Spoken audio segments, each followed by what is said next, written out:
Hi, welcome to our channel. హిందువుల ఆరాధ్య దేవుడు శ్రీరాముడు చిరకాల స్వప్నం అయోధ్య నగరంలో రాముడు పుట్టినటువంటి అయోధ్యలో రాముని మందిరం నిర్మించాలనే హిందువుల చిరకాల స్వప్నం ఎట్టకేలకు రేపు జనవరి 22వ తారీఖు నాడు రామ మందిరం ప్రారంభం అవుతుంది. అయితే ఇప్పుడు ఒకటి రామ మందిర నిర్మాణంలో టైం క్యాప్సూల్స్ పెట్టారని ఒక వార్త చర్చ జరుగుతుంది. నిజంగా రామ మందిర నిర్మాణ సమయంలో అక్కడ టైం క్యాప్సూల్స్ పెట్టారా అంటూ ఒక చర్చ జరుగుతుంది. దాని గురించి ఇప్పుడు విశ్లేషించుకుందాం. టైం క్యాప్సూల్స్ అంటే ఏమిటి, ఇది ముందు తెలవాలి. టైం క్యాప్సూల్స్ అంటే చరిత్రకారులు, చరిత్ర రీడర్స్, చరిత్ర ఔత్సాహికులు ఏం చేస్తుంటారు అంటే వాళ్ళు పరిశోధన సైంటిస్టులు అని చెప్పవచ్చు. వీళ్ళు సహజంగా గతంలో కూడా ఈ సాంప్రదాయం ఉంది.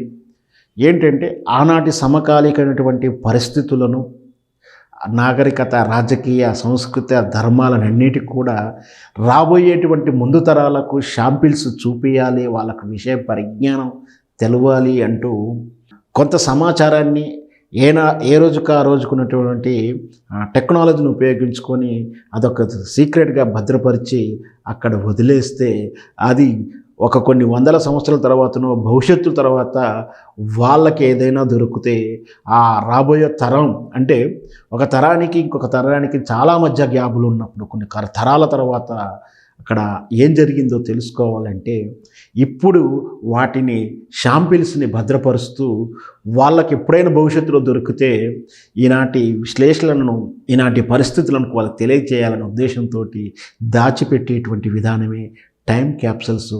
గతంలో చాలా కాలం, చాలా సాంప్రదాయాలలో నాగరికత అభివృద్ధి చెందిన క్రమంలో ఇట్లాంటి టైం క్యాప్సూల్స్ అనే అనుమానంతో కొన్ని వస్తువులు దొరికాయి. ముఖ్యంగా ఒక సీసాలో భద్రపరిచి సముద్రాలలో, నీళ్ళల్లో వేయడం కానీ రకరకాల పద్ధతి ద్వారా దాస్తూ ఉంటారు.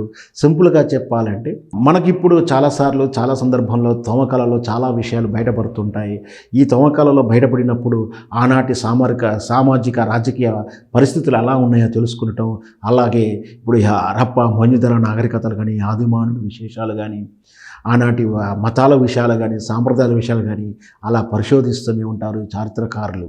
వాళ్ళకు దొరికేటువంటి ఆ పనిముట్టుని టైం క్యాప్సూల్స్ అంటారు.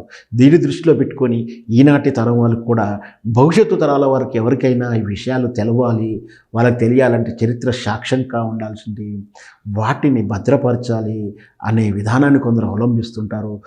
ఆ విధానాన్నే ఇప్పుడు రామ మందిరం విషయంలో అవలంబించారా అంటే అవుననే సమాధానం వస్తుంది. కాకపోతే రామ జన్మభూమి ట్రస్ట్, అధికారిక ట్రస్టు సంపత్ రాయ్ గారు మాత్రం అలాంటిది ఏదీ లేదంటూ కొట్టివేయడం జరుగుతుంది. కానీ రామ జన్మభూమి మందిర నిర్మాణ కార్యక్రమాలలో పాల్గొనేటువంటి ఒకతను, చౌహాన్ అతను భక్తుడు మాత్రం అక్కడ టైం క్యాప్సూల్స్ పెడుతున్నాము అంటూ ఆ రోజుల్లో అతను వెల్లడించిన సంగతి మనందరికీ తెలిసిందే. అంటే ఏంటి అంటే ఈ అయోధ్యలో రాముడు పుట్టినటువంటి అయోధ్య నగరంలో రామ మందిరం లేకపోవడం, అక్కడ ఉన్నటువంటి మందిరాన్ని 500 సంవత్సరాల కిందట ముస్లిం దాడులు చేసి ఆ మందిరాన్ని మసీదుగా మార్చుకున్న వైనాన్ని మనం చూసాం. చరిత్ర సాక్ష్యం అది. ఆ తర్వాత వివాదాస్పదం అవ్వడం, ఇవన్నీ కూడా మనకు తెలిసిందే. దాని తాలూకు చరిత్ర, అది రాముని భూమి, రామ జన్మభూమి అంటూ చరిత్రకారులకు భవిష్యత్తులో తెలవాలి అని ఒక రాగి రేఖ మీద రాసి రామ మందిరం భూమి పూజ రోజు ఆ భూమి శంకుస్థాపన ఉంటాం మన వ్యవహారిక భాషలో. ఆ శంకుస్థాపన రోజు అక్కడ పెట్టినటువంటి బంగారు ఇటుక కింద పెట్టారు అని ఒక సమాచారం. ఏదైతేనేమి అందులో రాగి రేఖ మీదనో, బంగారు రేఖ మీదనో ఈ తాలూకు రామమందిరం యొక్క తాలూకు వివరణంతా కూడా లిఖించి దాచారని ఒక వార్త. ఏదైనా సరే నిజంగా చేశారా, చేయలేదంటే మనకు అధికారిక సమాచారం లేదు. మొత్తం మీద రామమందిరం యొక్క తాలూకు టైం క్యాప్సూల్స్ ఉండడం కూడా భవిష్యత్తులో మరిన్ని వివాదాల పరిష్కారానికి దారి చూపిస్తాయని మనం భావిద్దాం. జై శ్రీరామ్.